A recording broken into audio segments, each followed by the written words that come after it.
Et re-salut tout le monde, on se retrouve avec notre invité du jour. Bonjour Harold Sachs, tu vas bien? Très bien. Bonjour. Ça va. Tariq nous a quittés, voilà, il fait une petite pause, grand corps malade et est parti avec ses béquilles.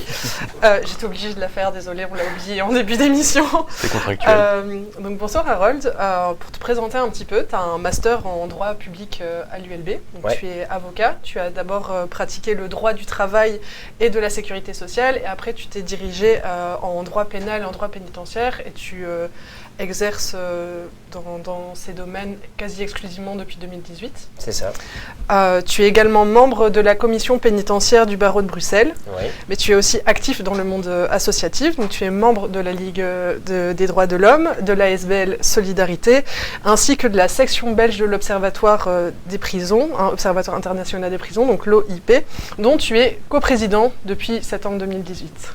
Alors, pour être tout à fait juste, je suis effectivement coprésident de l'Observatoire international des prisons.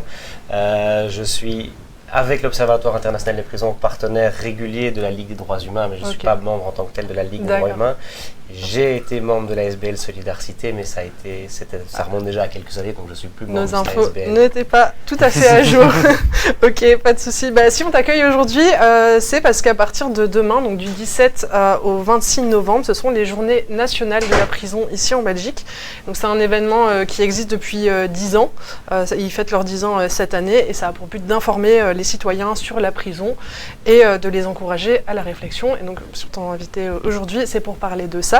Et en question introductive, on voulait revenir surtout sur le rôle de l'AIP, de l'OIP, je vais y arriver. Oh là là, je fais des mélanges. AOP, super. L'OIP, quelle est sa mission exactement? Alors, l'OIP, c'est une association militante qui a été créée il y a un peu plus de 20 ans en Belgique, qui a suivi la création d'une organisation sœur en France. Alors, notre mission, c'est surveiller, alerter, dénoncer. Alors, surveiller, on essaye de recueillir un maximum d'informations sur la façon dont on incarcère les gens en Belgique. Alerter, parce qu'on essaye le plus possible de faire une mission citoyenne d'information de la société sur ce qu'est la prison, pourquoi est-ce qu'elle fonctionne, comment est-ce qu'elle fonctionne, ce qu'on y fait, et puis dénoncer lorsqu'on fait le constat de situations qui ne sont pas conformes à ce que devrait être une institution carcérale respectueuse des droits fondamentaux. Et donc cette mission de dénonciation s'exerce aussi bien au travers du monde associatif qu'au travers du monde citoyen, qu'à travers le monde politique par des relais, notamment de questions parlementaires et autres. Et qu'est-ce que tu appelles comme situation non conforme dans les prisons? Si vous avez le temps, on peut faire la liste, mais ça va être long. Ah oui, on a le temps, c'était le but. On va peut-être justement commencer par une stat qui nous vient du Conseil de l'Europe, c'est que la Belgique est classée 4e pays européen en termes de surpopulation carcérale. Ouais. Alors est-ce que tu peux nous expliquer un peu c'est quoi la situation, combien il y a de prisons, combien de détenus et qu'est-ce que ça implique la surpopulation carcérale? Alors en Belgique aujourd'hui, il y a il y a entre 11 000 et 12 000 détenus, ça dépend un peu des mois puisque ce sont des nombres qui varient, on compte plus ou moins 11 500 détenus. La surpopulation, ça implique très concrètement qu'il y a dans la conception du parc carcéral moins de place que ce qu'on enferme de personnes. C'est une situation problématique qui est généralisée plus ou moins à l'échelle de l'Europe, c'est-à-dire que quasi tous les pays de l'Union européenne, alors on peut prendre des exemples tout à fait spécifiques comme sont la Hollande, comme sont certains pays nordiques, etc. Mais de façon générale, les pays qui se rapprochent des nôtres sont des pays qui connaissent des problèmes de surpopulation carcérale. Vous l'avez dit, la Belgique est 4e, donc elle est un des très mauvais élèves. Et ce que ça implique au quotidien, ça implique que vous n'avez pas d'infrastructures qui sont pensées pour le nombre de personnes alors moi je dis qu'on gère en prison parce que c'est vraiment de la gestion en prison, c'est-à-dire qu'on n'assiste pas, qu'on n'aide pas, quel que soit le vocabulaire qu'on peut utiliser, c'est vraiment de la gestion de stock, c'est-à-dire vous avez des personnes entrantes qu'on parque à un endroit et puis des personnes qui sortent.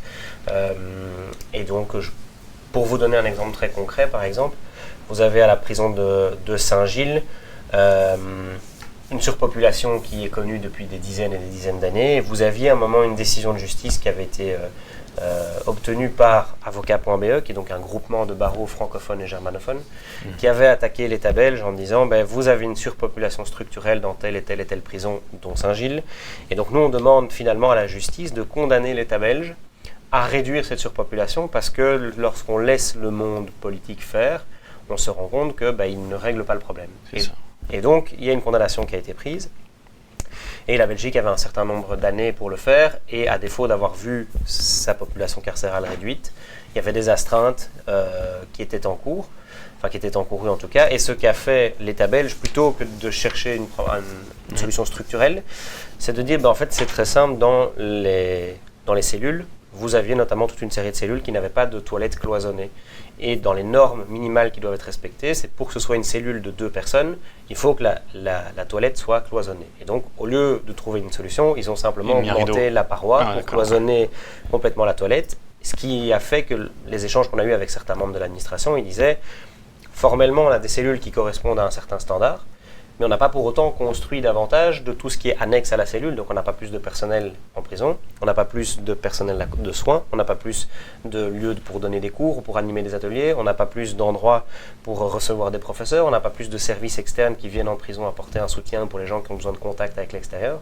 Et donc en fait, on fait une sorte de bricolage et la surpopulation carcérale, c'est ça, mais dans tous les espaces de la vie du détenu. Ça, c'est-à-dire qu'on a un budget qui est constant avec une population qui excède ce budget, donc forcément le budget par détenu par tête est amoindri comparément à ce qui était calculé à la base. Et la réponse aussi de l'État belge, c'est le master plan de prison, où en fait ils construisent d'autres établissements. Il y a à Rennes, qui est vraiment un village pénitentiaire, où il y a une capacité de 1190 détenus, qui a été inauguré l'année dernière, et on est toujours en surpopulation carcérale alors qu'on a ouvert de nouvelles places en prison. Comment ça se fait ? Alors ça, c'est un phénomène qui est étudié depuis de nombreuses années par les criminologues.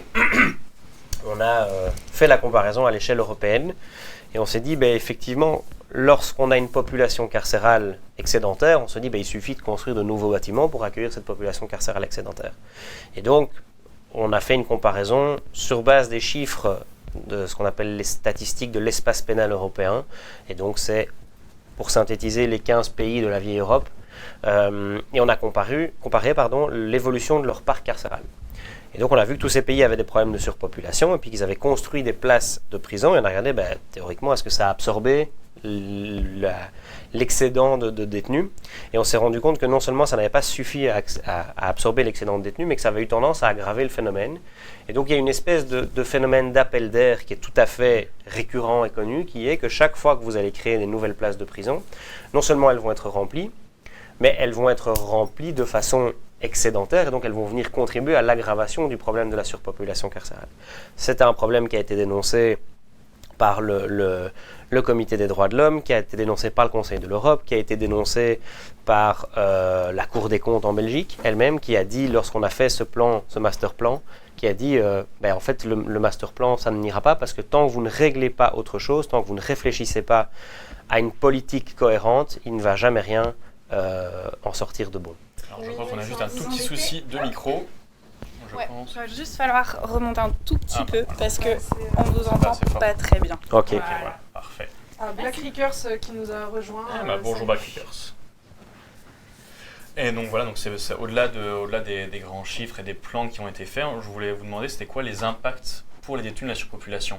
Et peut-être qu'on parte d'une statistique qui est que 40% des détenus présentent des problèmes de santé mentale et 25% des troubles psychiatriques lourds, donc en situation de détention. C'est quoi les grands effets de la surpopulation pour les détenus ? Les grands effets de la surpopulation, alors c'est compliqué d'en cibler un en particulier. On peut citer plusieurs effets qui sont d'abord le manque d'accès aux soins, en règle générale.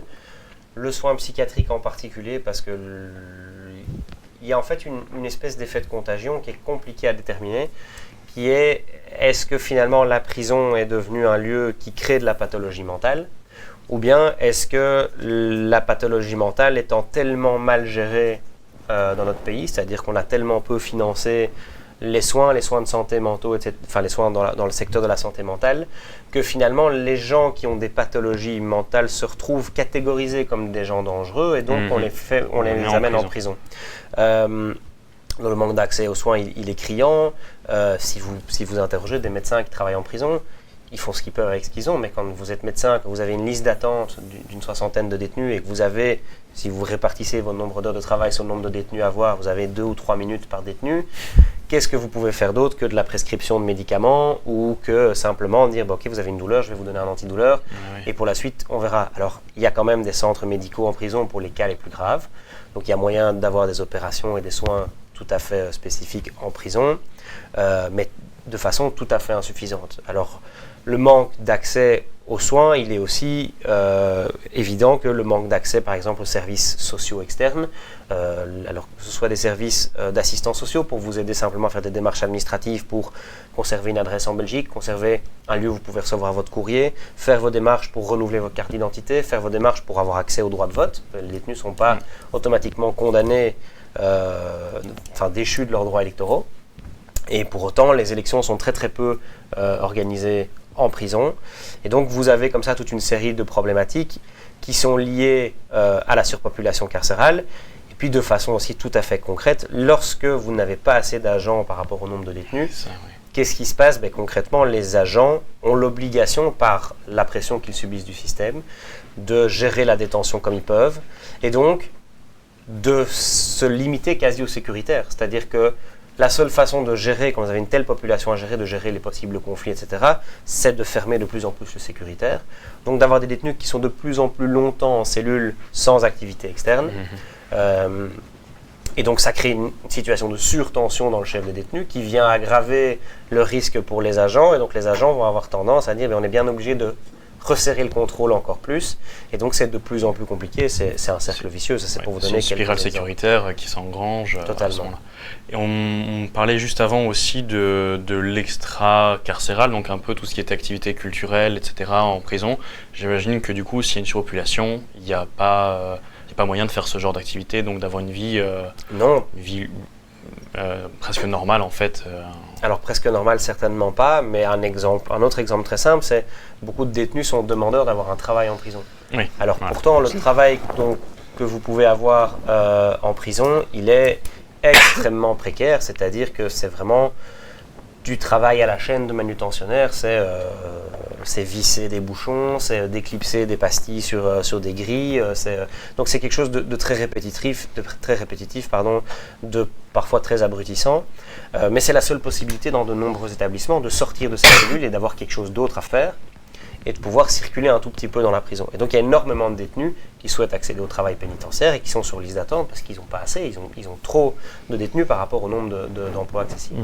C'est ça, le travail n'est accessible qu'à une certaine proportion de détenus et pas à tout le monde. Tout à fait. On avait une réaction dans le chat. Oui, Black Rickers, en IPPJ, on a beaucoup de jeunes considérés comme cas psychiatriques parce qu'il y a un manque de place dans les centres adaptés pour eux. Oui, alors l'IPPJ est un peu l'antichambre de la prison, c'est-à-dire que, alors je fais un peu de droit de la jeunesse aussi, le principe de l'IPPJ qui a quand même un accompagnement plus intensif qu'en prison, c'est-à-dire qu'il y a des équipes d'éducateurs ou d'assistants qui sont plus importantes qu'en prison, et puis aussi avec l'avantage entre guillemets des IPPJ par rapport aux prisons, c'est qu'elles fonctionnent avec un numerus clausus. Donc quand les places sont prises, on ne met plus un nouveau jeune. Et donc il faut en faire sortir un si on veut en rajouter un. Mais les IPPJ subissent en fait la direction générale de la société. C'est-à-dire que on a tendance à voir de plus en plus comme dangereux des gens qui souffrent de pathologies mentales. Et donc comme ils ne sont pas appréhendés par le secteur du soin, à ce moment-là, on prend la direction de se dire il n'y a pas de place en établissement, pour autant je ne peux pas le laisser en liberté parce qu'il représente un danger pour la population, donc je l'envoie vers des lieux d'enfermement. Si vous avez moins de 18 ans, ce sera l'IPPJ, si vous en avez plus, ce sera la prison. Et je rebondis sur ce que tu avais dit au début par rapport à l'idée de gestion, en fait on n'aide pas les gens, etc. Sur le site du SPF Justice, j'ai quand même trouvé que la mission principale de ce département des prisons était d'exécuter les peines d'une manière correcte, sûre et humaine et d'aider les détenus à bien se préparer pour se réinsérer dans la société rapidement. Actuellement, c'est pas le cas. Alors c'est pas le cas, c'est pas du tout le cas, et c'est la mission théorique. Cela dit, lorsqu'on fait quand on fait presque tout pour ne pas accomplir sa mission, il ne faut pas s'étonner que la mission ne soit pas accomplie à la fin. Non, c'est pas le cas du tout. C'est-à-dire que, de nouveau, moi je vais vous illustrer ça avec des exemples, mais vous avez une loi qui détermine quelles sont les obligations des établissements carcéraux vis-à-vis des détenus. Une des principales obligations, c'est de mettre en place dès l'incarcération un plan individuel de détention. Ce plan individuel de détention, c'est quoi? C'est concrètement, je suis nouvel entrant en prison, je dois être reçu par le directeur de la prison dans les premiers jours, qui va m'expliquer le fonctionnement de la prison, etc., qui va m'expliquer quel est le règlement d'ordre intérieur, ce que j'ai le droit de faire ou de ne pas faire, comment fonctionne la cantine, comment fonctionne... Donc la cantine, c'est la possibilité de, sur fonds privés, avoir accès à des biens qui ne sont pas les biens de première nécessité, donc qui ne soient pas la nourriture qui est servie. Mais donc dès que vous voulez autre chose que de l'eau, par exemple, quand vous voulez manger, je ne sais pas, un snack, un Mars ou autre, vous devez cantiner, eh bien, le directeur vous explique tout ça. Et puis, sa deuxième mission, c'est de mettre en place avec vous un plan, et de dire, ben voilà, vous êtes incarcéré aujourd'hui, votre fond de peine théorique, il est dans 5 ans, vous aurez la possibilité de proposer une libération conditionnelle d'ici 2-3 ans. Comment est-ce que vous allez faire? Qu'est-ce que vous allez mettre en place pour que cette détention ait un sens? C'est-à-dire, quand est-ce qu'on va préparer une première sortie pour aller rencontrer, je ne sais pas, un lieu de formation, parce que vous voulez vous former à la menuiserie, par exemple, vous allez vous présenter à un lieu de formation, etc.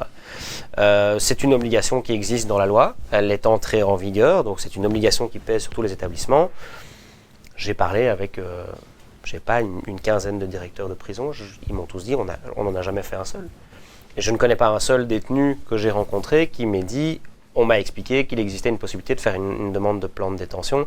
Donc, en fait, on dit que c'est l'objectif de la prison, mais on ne fait rien pour arriver à cet objectif-là. Donc, c'est pas étonnant que ça ne fonctionne pas. Et juste pour revenir aussi un peu sur cette notion dont on parlait juste avant et qui est en lien avec ça, c'est le rôle du travail en prison, puisque beaucoup de détenus, dans les témoignages que j'ai pu lire, disaient que s'ils travaillaient un peu plus, ils pourraient trouver un travail plus facilement en sortant de prison. Mais voilà, le travail n'est accessible qu'à 40% des détenus environ, quelque chose comme ça. Et aussi, le travail qu'ils font, vous aviez dit, est très mécanique, un peu abrutissant et extrêmement peu rémunéré. Vous parliez de consommation sur fonds propres, c'est-à-dire que c'est les détenus eux-mêmes qui doivent payer pour des choses, et leur salaire moyen, c'est 1,8 € pour certaines tâches, 2,5 €, c'est cet ordre d'idée-là. Donc c'est extrêmement peu, et surtout ça permet, ils cotisent pas pour ils n'ont pas de cotisation pour la pension. Donc en fait, quand ils sortent de prison, ils peuvent pas faire valoir l'expérience qu'ils ont en prison, ils n'ont pas de fonds propres, ils n'ont pas de cotisation.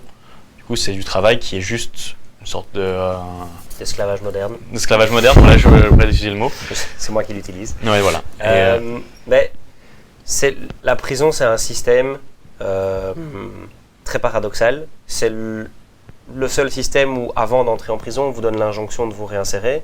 Et ce qu'on va faire pour vous obliger à vous réinsérer, c'est de vous sortir de la société, de vous isoler du reste de la société, puisque la prison est pensée pour que vous ne soyez plus en contact avec le reste de la société. Et on va vous dire, depuis l'établissement, vous allez vous réinsérer. Or, si vous regardez un peu l'image sociologique de ce qu'est une population carcérale, c'est des gens qui sont multi-précarisés, pour le dire rapidement. On va y venir après. Voilà, si vous prenez si vous prenez ce qu'est la pauvreté au sens où Bourdieu la définissait, donc avec la pauvreté en termes de richesse, mais aussi la pauvreté en termes de lien social, la pauvreté de capital culturel, de capital symbolique, vous prenez à chaque fois les plus pauvres et vous les mettez en prison, et vous avez plus ou moins une image de ce qu'est la prison aujourd'hui. Et donc vous prenez des gens qui sont à la base les gens qui ont eu le moins de facilité, pour lesquels les lieux de sociabilisation habituels ont échoué. L'école, vous avez généralement des gens qui n'ont qu'un niveau d'éducation le plus faible qu'on puisse imaginer dans la société, qui ont des liens familiaux qui sont plutôt plus précaires que la plupart des gens, qui ont alors peu de capital culturel, peu de capital symbolique en règle générale, et puis qui n'ont pas de capital financier très très souvent. Et donc c'est des gens qui n'ont pas tellement bien connu l'école, qui n'ont pas tellement bien connu le monde du travail, et qui ont une famille qui généralement est une famille avec des liens assez fragiles.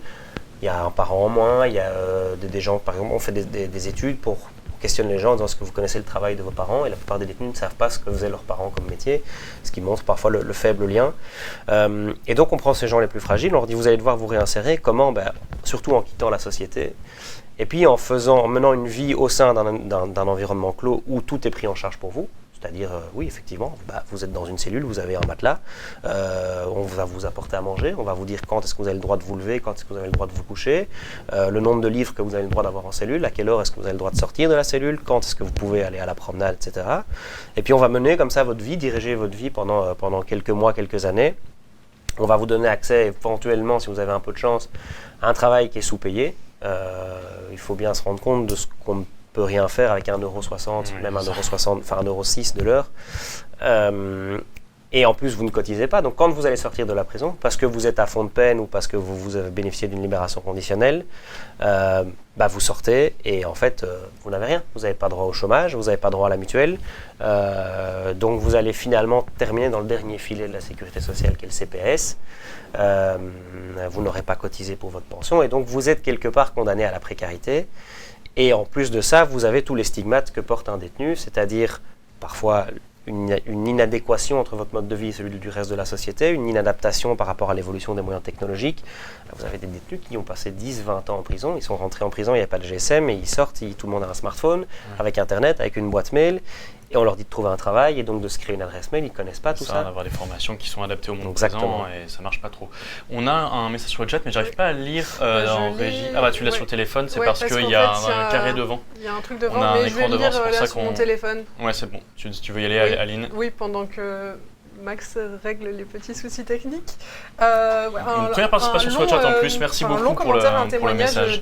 d'une personne qui a travaillé aussi en prison. C'est pas toujours facile non plus pour les détenus d'effectuer des activités, qu'elles soient pédagogiques, formatrices ou professionnelles.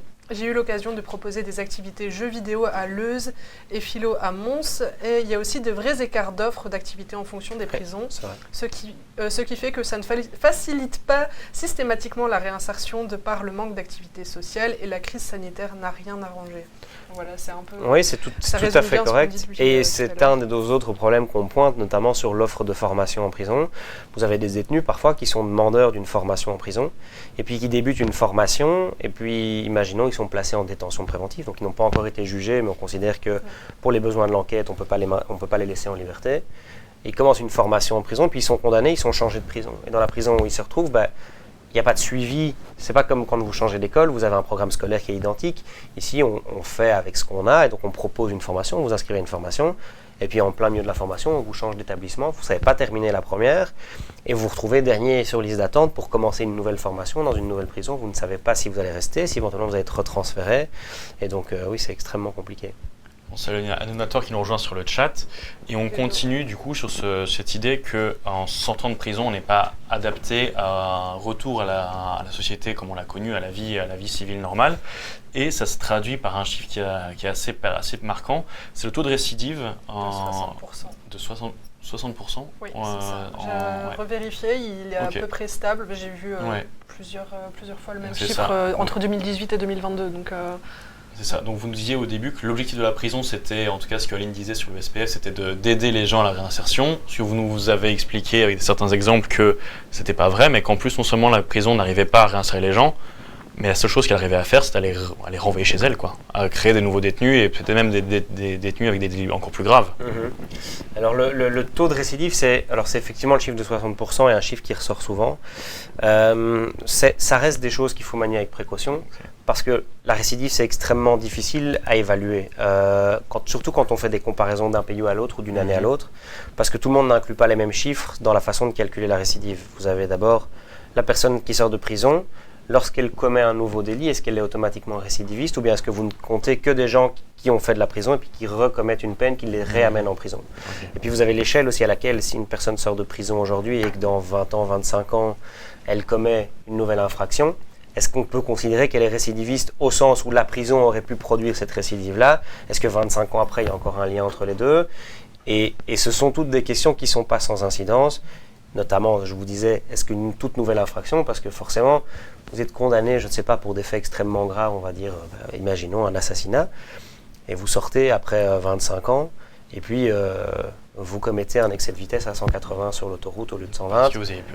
Vous êtes récidiviste. Formellement, vous êtes récidiviste. Est-ce que fondamentalement, c'est ça qu'on vise quand on veut étudier ce que fait la prison en termes de récidive? Donc, il faut rester prudent là-dessus. Cela étant, c'est un fait que la prison semble être un vecteur qui facilite le passage à la récidive. Et c'est toute la question en fait de quelle est la fonction réelle de cette institution. C'est ça, parce qu'il y a beaucoup de sociologues et de criminologues qui sont intéressés à ces questions, qui disaient qu'en fait la fonction de la prison, c'est de faire le tri entre les citoyens qu'on veut dans la société et les éléments perturbateurs. Donc le but, c'était pas du tout la réinsertion, c'était de mettre les éléments qui ne correspondent pas aux... Les improductifs. Les improductifs, souvent. Donc c'est souvent les gens pauvres, c'est aussi souvent les gens racisés. On avait, Aline, tu avais trouvé une super stat. Donc toujours selon le Conseil de l'Europe, donc les stats qui sont parus en juin 2023, il y a 43% des détenus en Belgique qui sont des étrangers.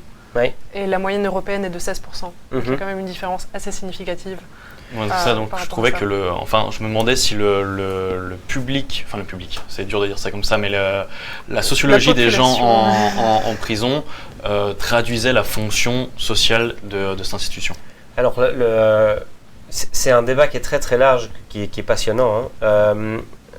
D'abord, il faut resituer la prison historiquement pour comprendre qui est-ce qu'on enferme. Si vous resituez la prison historiquement, c'est très intéressant parce qu'on a tendance à penser que la prison, c'est une sorte d'institution qui est consubstantielle de l'existence en société, alors qu'en réalité, si vous prenez la prison telle qu'on la connaît aujourd'hui, elle naît, on va dire, à la grosse louche, fin du 18e, début du 19e siècle. Ça fait 200 ans.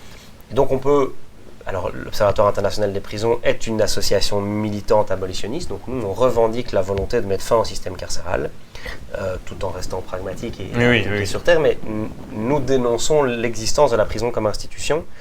Et ça permet d'abord de dire que en fait, c'est une institution qui n'existe pas depuis très longtemps à l'échelle humaine et que donc, quand on nous dit « mais qu'est-ce que vous voulez faire à la place ?», on n'a pas forcément une solution clé sur porte, mais ça consiste d'abord à dire « en fait, on s'en est passé pendant l'immense majorité de l'existence de nos sociétés, donc elle n'est pas absolument indispensable à l'existence humaine. » Et en fait, elle naît à ce moment-là, pourquoi ? Parce qu'elle naît dans le contexte du siècle des Lumières, de la Révolution française qui... sociologiquement, historiquement, est une révolution bourgeoise, c'est-à-dire qu'il y a un souci de démocratisation, mais qu'on remplace aussi en grande partie le clergé qui est totalement perdant dans l'histoire, et on remplace la noblesse par la bourgeoisie. Par la petite et haute bourgeoisie. Voilà.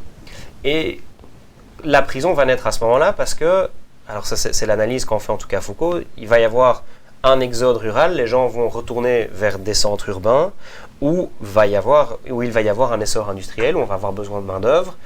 Et donc, il ne le décrit pas comme un phénomène conscient, c'est-à-dire que ce ne sont pas des gens qui tirent les ficelles et qui se disent on va faire croire que, mais il part du principe que tiens, si elle fonctionne aussi mal mais qu'elle continue d'exister, quelle est sa légitimité, quelle est sa fonction, elle doit remplir d'autres fonctions nécessaires à la société. Et Foucault dit, en réalité, elle sert à faire la distinction entre le peuple et la plèbe. Et donc le peuple, c'est tous ces gens qui ne sont pas propriétaires, dans un vocabulaire très marxiste, mais qui ne sont pas propriétaires des moyens de production, qui vont se mettre au service des bourgeois, qui sont propriétaires, qui sont la nouvelle classe dominante. Et pour ne pas prendre le risque que le peuple se retourne contre la bourgeoisie en disant en fait on en a marre de travailler pour d'autres, si on a fait la révolution c'est pas pour donner ce qu'on avait à une nouvelle tête, c'est pour le garder pour nous. Et donc pour éviter ça, on doit stigmatiser une partie qu'on définit comme étant les improductifs, qu'il appelle la plèbe, et cette partie-là c'est une façon de dire aux gens attention, les vrais dangereux, ce ne sont pas les bourgeois, ce sont les plus pauvres qui risquent de vous prendre ce que vous avez, le peu que vous avez. Et comment est-ce qu'on fait pour les stigmatiser ? Il y a tout un système pénal carcéral qui se met en place et qui sert en fait à justifier un contrôle social global et à faire le tri dans la population où on va dire effectivement les plus pauvres sont les plus dangereux, donc s'ils sont dangereux on va les mettre à l'écart de la société, et dans la logique des gens il y a une relation en tout cas de cause à effet qui n'est pas évidente, mais on ne sait plus tellement ce qui est la cause et ce qui est l'effet. Est-ce qu'on met des gens en prison parce qu'ils sont dangereux ou est-ce qu'ils sont dangereux parce qu'ils sont en prison, avec un peu une logique de s'ils sont en prison c'est qu'ils doivent être dangereux. Et donc, en fait, la prison sert d'abord à stigmatiser cette population-là. Et puis, en fait, dit Foucault, la prison fonctionne parfaitement par rapport à ses objectifs inavouables, qui est qu'elle doit produire de la récidive. Parce qu'en produisant de la récidive, elle légitime un système qui dit « mais vous voyez bien que ces gens sont dangereux, puisque on les a enfermés avec la volonté de leur faire mal pour les dissuader de recommencer, et malgré tout, ils recommencent. C'est bien la preuve qu'ils sont ontologiquement délinquants, donc dangereux, et grâce à nous, vous avez un système qui est mis en place pour vous protéger de ces gens-là. Et ce système, c'est la police, la prison, la justice. Et donc, la justice qui a des moyens de contrôle qu'elle exerce à travers la police. Vous prenez simplement l'exemple des caméras de surveillance en rue. Les caméras de surveillance sont toujours justifiées en disant oui, mais ça permet de retrouver des gens quand il se passe quelque chose. Mais la caméra, elle ne fait pas la différence entre vous et moi qui passons devant. Et donc, il y a un dispositif de contrôle général qui existe dans la société, qui est justifié par l'existence d'une population qui est définie notamment par le mécanisme carcéral. On a un commentaire qui nous dit il y a énormément de personnes sans papier également en prison, d'autant plus que ça complique la sortie. Sans domicile, on est vite obligé d'aller en fond de peine et on ne bénéficie pas de sursis classique, le domicile étant une obligation. Ça n'aide pas également les personnes racisées qui n'ont pas forcément leur famille résidant en Belgique. Le statut économique et la précarité créent donc des doubles peines. C'est un peu ça résume effectivement ce qu'on disait dans la version d'avant. Ouais. Tout à fait. Et donc, l'OIP n'a pas vraiment de solution miracle pour changer le système carcéral, mais qu'est-ce qu'il y a comme alternative à l'incarcération? Les magistrats, ils peuvent demander d'autres... Alors, il y a... Ce qui est difficile, c'est d'essayer toujours de penser le système en vase clos. Et donc, il faut essayer de sortir de l'idée que les choses fonctionnent sans interaction. La prison, c'est le symbole d'un système général. Et la réflexion que mène l'OIP là-dessus, c'est si on veut véritablement faire évoluer cette institution, en réalité, c'est tout le système qu'il faut penser. Et pourquoi est-ce qu'on pense ça? Parce qu'on a créé toute une série de peines alternatives. Et il est d'ailleurs assez symptomatique qu'on les appelle des peines alternatives. On n'a jamais appelé la prison une peine alternative, ce qui est bien la preuve que c'est une alternative à la prison, mais que donc la prison reste le centre de réflexion. Ouais. Et ces peines alternatives, on se rend compte que plutôt que d'avoir remplacé la prison, elles sont venues sanctionner des gens qui, à la base, n'étaient pas frappés de peine de prison, qui étaient plus ou moins laissés de côté par le système pénitentiaire et le système pénal, en se disant c'est pas la priorité, on va pas mettre en place le système prison pour des gens qui ont commis des délits mineurs. Et puis on va se dire, oui, mais en fait, maintenant qu'on a la possibilité de les punir avec autre chose, si on les punit avec autre chose, ça va, c'est raisonnable. Et donc, on va mettre en place, par exemple, une peine de travail. Mais le problème, c'est que c'est tous des gens qui n'étaient pas frappés par des peines au départ qui vont se retrouver frappés par le système pénal. Et lorsqu'elles ne respectent pas la peine qui leur a été attribuée, elles vont finir par se retrouver finalement en prison. Parce que sur les 100 heures de peine de travail qu'elles devaient faire, elles en ont fait 20 ou 30 et qu'on dit on vous a laissé une chance et donc vous ne l'avez pas saisie, on vous met en prison, alors que sans doute cette personne n'aurait jamais été en prison avant. Et donc les peines alternatives sont venues en fait étendre le filet pénal beaucoup plus que de résorber la surpopulation ou même la population carcérale. Et notre réflexion, je termine là-dessus, pas de souci, notre réflexion par rapport à ça, c'est en fait il faut sortir de la logique du répressif. Le répressif n'est pas quelque chose d'immanent, c'est-à-dire que ça ne nous est pas tombé dessus, il y a un choix politique qui est fait derrière, et toujours dans cette logique de perspective historique, ce choix, il est lié à des préoccupations sociales liées elles-mêmes à des époques. Et donc, par exemple, si vous prenez le code pénal, vous remarquerez que quelqu'un qui est poursuivi pour un vol simple, c'est-à-dire vous faites ça en plein jour, vous prenez un objet qui ne vous appartient pas, sachant qu'il ne vous appartient pas, mais sans commettre de violence, sans frapper personne ou autre, il risque une peine de prison qui peut aller jusqu'à 5 ans de prison. Par contre, une personne qui frappe quelqu'un dans la rue qu'il ne connaît pas, s'il n'a pas d'incapacité de travail, donc juste les coups et blessures simples, elle risque jusqu'à 6 mois de prison. Et donc on voit qu'il y a une échelle qui a été faite, un arbitrage de valeur où on a considéré quelque part qu'il était 10 fois plus grave de s'accaparer la propriété de quelqu'un d'autre que de faire du mal à quelqu'un physiquement. Faire du mal à quelqu'un physiquement. Alors si vous augmentez dans les seuils de gravité des atteintes physiques, évidemment ça ne reste pas cette proportion-là, mais cet exemple-là, il est frappant parce qu'il témoigne de ce que il y a un arbitrage de valeur qui est fait, et que cet arbitrage de valeur, il n'est pas immuable. Un arbitrage de nature aussi entre, comme vous dites, le vol par exemple, alors que il y a certaines pratiques comme l'évasion fiscale qui sont extrêmement peu sanctionnées ou quasiment peu sanctionnées de prison et de ce genre de choses, alors qu'on pourrait se dire que priver la collectivité de centaines de millions, voire même de quelques milliards d'euros, ça fait énormément plus de mal que voler un bout de fromage. Un exemple très simple, prenez le top management de chez Volkswagen. Il n'y en a aucun qui a été en prison en Europe. Oui. Ils ont empoisonné, ils ont pollué, et ils ont fait dans le cadre d'une politique assumée de trafic de tests. Donc, on prend des normes pour protéger la population de maladies respiratoires, pour le dire très rapidement, et on a des gens qui organisent à une échelle mondiale et industrielle l'intoxication indirecte de ces gens-là. Si on vous dit que la norme pour que les gens ne meurent pas des pots d'échappement, enfin de ce qui sort de votre pot d'échappement, elle est fixée à autant et que donc un constructeur a l'obligation de s'assurer que son véhicule ne fasse pas plus que ça, et que vous organisez la triche pour qu'au moment où vous passez le contrôle, le système active une puce qui fait que vous restez sous la norme, mais qu'en fait, dès qu'on détecte que vous n'êtes plus dans le cadre du contrôle, vous polluez 10 fois plus ou 20 fois plus, vous savez très bien ce que vous faites subir à la population. Alors, c'est quoi l'échelle de dangerosité? Comment est-ce qu'on C'est ça. calcule la dangerosité d'un individu? Il n'y a aucun patron de chez Volkswagen qui a fait de la prison en Europe. Aux États-Unis, c'était un peu différent. En Europe, il n'y en a pas. On en revient toujours à cette idée de stigmatisation et aussi des personnes, enfin moi si je prends mon expérience, j'en parlais à Augu hors plateau, mais d'avoir couvert des tribunaux en tant que journaliste et on voit passer certaines personnes qui n'ont pas du tout les codes de la justice et qui ne comprennent pas ce qu'elles font là. Et en général, c'est des personnes effectivement de classe socio-économique plus basse.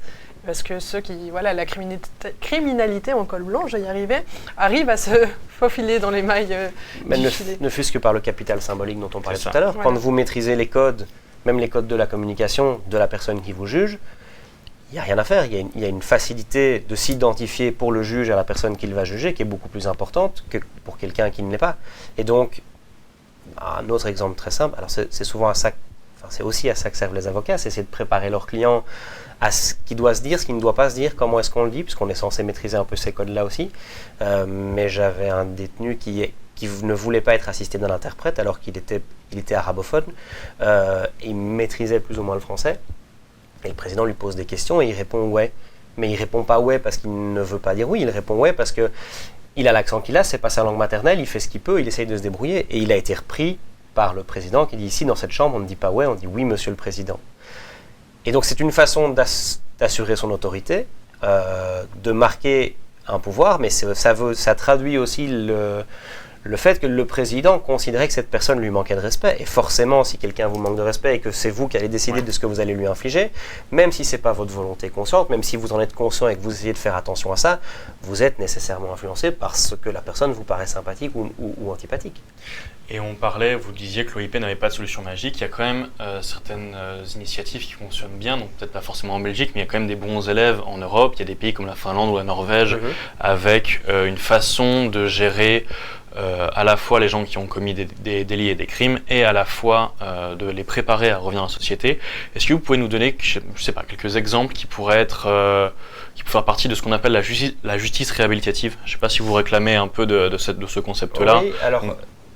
Des initiatives qui fonctionnent un peu, qui permettent de dire ok, on a fait un travail théorique sur effectivement la prison est une institution qui fonctionne à mettre à l'écart certains types de populations. Maintenant, prendre les commentaires oui, sur j'avais le pas chat, vu, j'ai pas vu le aussi. comment. Ouais. Je te coupe. On va peut-être juste mettre ça en suspens et prendre la réaction du chat. Ouais. J'avais pas vu. Une phrase frappante que j'avais entendue d'un prisonnier, c'était quelque chose du style « Je suis rentré avec un bac en filouterie et je vais sortir avec un master en crime ».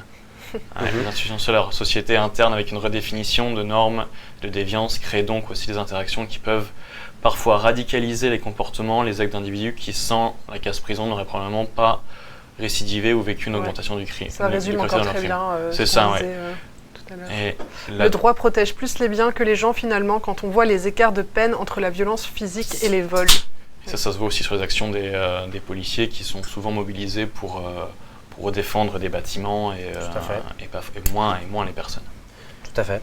Et voilà, donc je voulais juste qu'on reparte un peu sur ce concept de justice réhabilitative et qu'on voit un peu quelques exemples qui fonctionnent bien dans des pays qui n'ont pas l'Europe de l'Ouest. Alors, vous parliez des pays scandinaves, il y a effectivement un pays qui ressort souvent qui est la Finlande. C'est difficile de comparer parce qu'il faudrait pouvoir avoir des pays qui ont des structures de population et on sait que les pays nordiques ont généralement par exemple un taux de cohésion sociale beaucoup plus important, un des taux les plus importants en Europe, c'est-à-dire que vous avez des populations beaucoup plus homogènes sur le plan socio-économique et on sait que l'homogénéisation,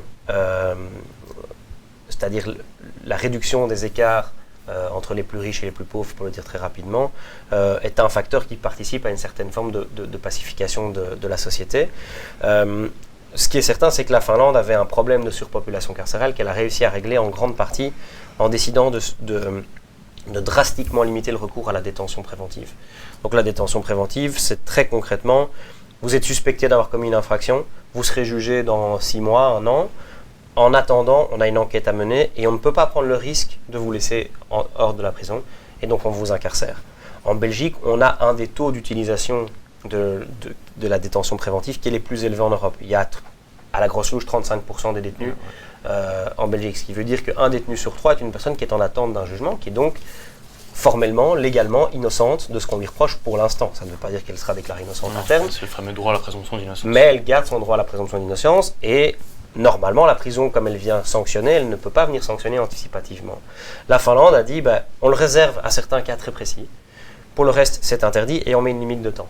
C'est-à-dire qu'au-delà d'un certain délai, la personne doit être relâchée ou avoir été jugée.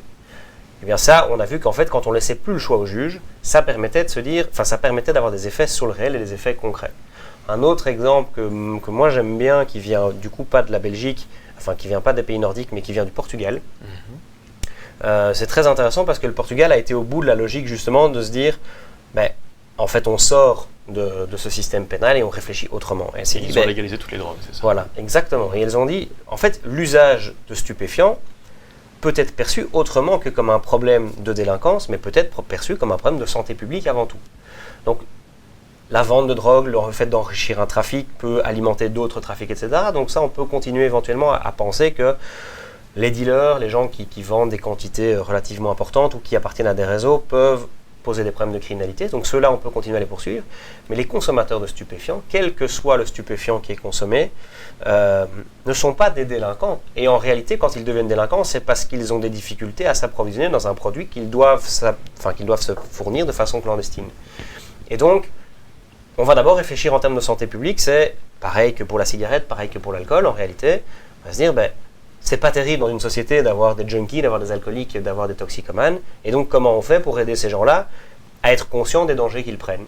Et donc, d'abord, on arrête d'interdire. On leur dit pas, c'est interdit, surtout vous n'y touchez pas, parce qu'on sait qu'en réalité, c'est tentant. Et surtout, c'est pas efficace d'interdire. C'est pas efficace. Ça crée de la clandestinité. La clandestinité favorise le trafic, et le trafic favorise l'enrichissement des personnes potentiellement plus dangereuses. Et donc, elle a dit, on autorise tout. Vous avez le droit de consommer ce que vous voulez. Par contre, tout le monde n'a pas le droit de vendre, évidemment. Ça reste punissable. Mais vous voulez consommer, il y a des lieux pour consommer de façon sécurisée. Et dans ces lieux, vous avez des salles de shoot, des salles de consommation à bas risque. Vous avez dans le même bâtiment un médecin, des personnes qui font des politiques de prévention, des préventions des risques, etc. Et on s'est rendu compte que, notamment chez les jeunes, en fait, l'usage de stupéfiants est très très fort diminué.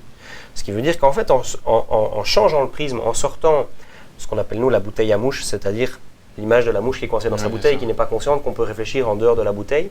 Quand vous sortez de ce système-là et vous dites, en fait, il faut repenser les choses. Et donc, pour nous, une des solutions, c'est de sortir un maximum de choses de ce système répressif. Alors, on peut commencer par les stupéfiants, on peut élargir la réflexion à des tas de choses. Le vol simple, par exemple, dont je vous parlais tout à l'heure, c'est avant tout une atteinte à la propriété privée de quelqu'un d'autre. Est-ce qu'il est absolument nécessaire que l'ensemble de la société se sente concerné par ça et donc qu'on vienne sanctionner une personne au nom de la société? Ou est-ce qu'on peut se dire, en fait, c'est avant tout un problème de litige entre deux particuliers, donc c'est du droit civil. On ne l'autorise pas, on va peut-être aider la personne qui s'est faite voler à récupérer plus facilement ses avoirs, mais avant tout, si la personne a payé ou a éventuellement réparé le préjudice qu'elle a causé, est-ce que l'essentiel n'est pas pacifié, est-ce que l'essentiel n'est pas restauré? L'idée, c'est de ne pas rajouter de la violence là où il y a déjà eu potentiellement quelque chose de violence.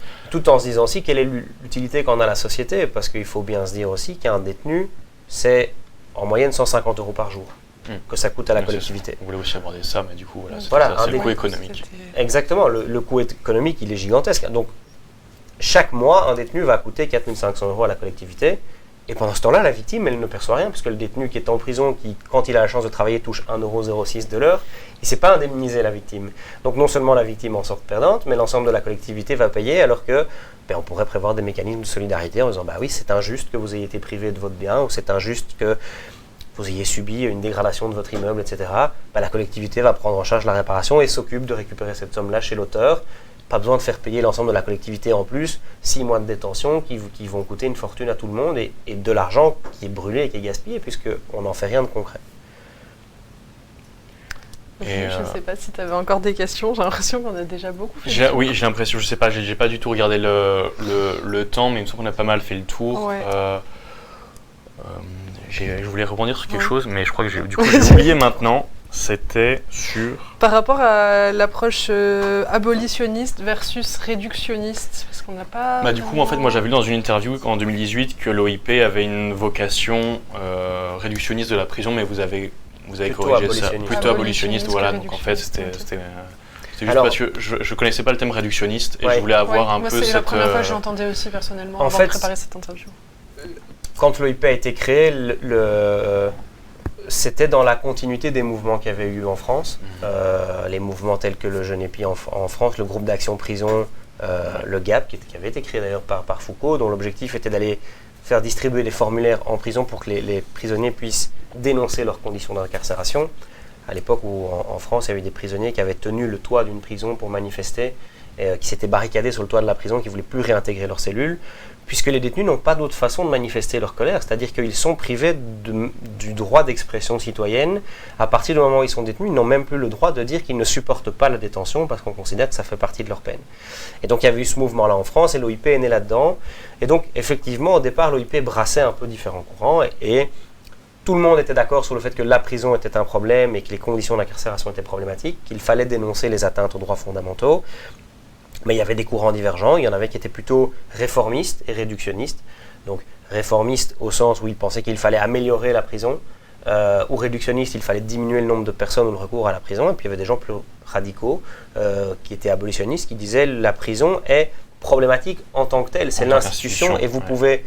Alors l'exemple, ce qu'on dit toujours, c'est vous pouvez repeindre la toilette, c'est toujours désagréable d'être enfermé quand vous allez dedans. L'idée c'est ça, c'est de dire que la prison ne peut que produire des échecs parce qu'elle est paramétrée pour produire de l'échec. Même une prison propre, même une prison, ou alors vous enfermez des gens qui n'ont rien à y faire. Par définition, des gens qui ne sont pas dangereux, qui sont insérés, etc. Vous les enfermez en faisant tout ce qu'il faut pour qu'ils puissent conserver un emploi à l'extérieur, qu'ils aient des visites, etc. Alors oui, c'est sans doute un peu moins dangereux, mais alors quel était le sens de les avoir mis en prison? C'est ça. Maintenant, je vous ai dit, on est quand même pragmatique. On n'est pas des doux rêveurs qui simplement sortent dans la rue en disant il faut fermer les prisons et on s'en fout de ce qui va se passer. On est aussi au courant de ce qui se passe concrètement chaque jour à la prison.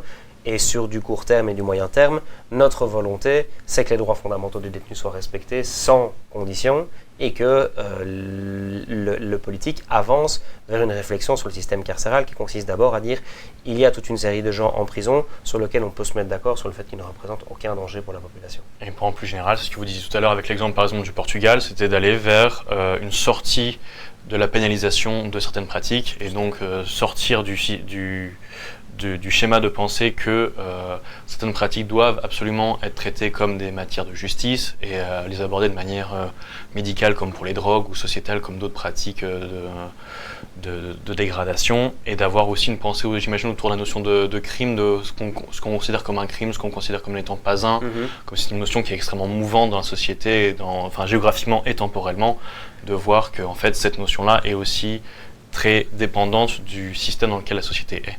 Tout à fait, et de rappeler que quand on se dit oui mais quand même les gens qu'on met en prison sont des gens dangereux, et cette espèce de... C'est assez naturel comme instinct puisque c'est une façon de se rassurer aussi et se dire si moi je suis pas dangereux, j'irai pas en prison. Comme je suis quelqu'un de responsable et respectueux, j'irai pas en prison. Et c'est difficile aussi de vivre dans un monde où de se dire on enferme des gens qui en fait ne méritent pas d'être enfermés. Et donc de rappeler qu'il n'existe pas de crime à l'état de nature.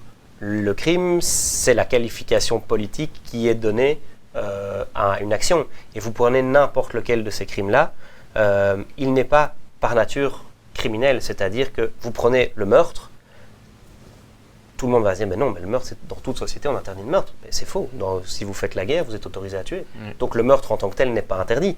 Les conditions dans lesquelles vous les faites peuvent l'être, et donc ce qui veut dire que il a fallu que quelqu'un définisse comment est-ce qu'on interdisait le meurtre.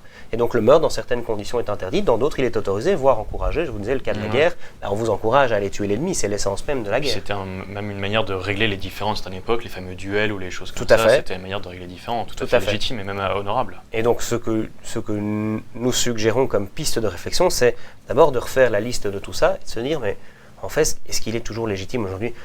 Par exemple, aujourd'hui, le fait de porter un faux titre de noblesse est une infraction pénale. Est-ce que, alors, je n'ai jamais vu, très honnêtement, de personnes condamnées pénalement pour ça, parce qu'on a d'autres chats à fouetter, mais il n'empêche que, formellement, ça apparaît toujours dans le texte. Et donc, vous dites, est-ce que c'est vraiment ça la priorité? Est-ce que c'est vraiment un problème? Est-ce qu'il y a vraiment des gens qui sont en danger? Parce que je viens sur le plateau de votre télévision en disant que je suis baron, alors que je ne le suis pas. C'est des questions qu'on peut se poser en termes de légitimité, mais ça concerne aussi des choses beaucoup plus fondamentales. Oui, c'est vrai, ça, on a un truc. Il est interdit d'appeler son cochon Napoléon en France. Et il y avait un petit bouquin qui résumait toutes les lois idiotes à travers le monde. Et par exemple, aux États-Unis, ils en ont pas mal. Ils en ont pas mal. En Floride, il est interdit de conduire avec un alligator sur le siège passager, ce genre de choses. Voilà. Mais ça concerne aussi des sujets plus préoccupants, comme par exemple l'avortement. L'avortement est toujours inscrit dans le code pénal et on peut se dire, voilà, il y a des vrais débats de société et est-ce qu'en fait, il ne faudrait pas à un moment remettre ça à plat et rediscuter de l'ensemble de tout ça. Quels sont les biens communs et du coup, par inverse, quels sont les maux communs. Écoute, je pense que là, on a bien fait le tour. Je pense. Merci beaucoup d'avoir été sur le plateau, c'était super intéressant. Merci. Merci de l'invitation. Merci à tout le monde dans le chat, à tous ceux qui ont participé. On vous remet un petit carton et on revient juste après.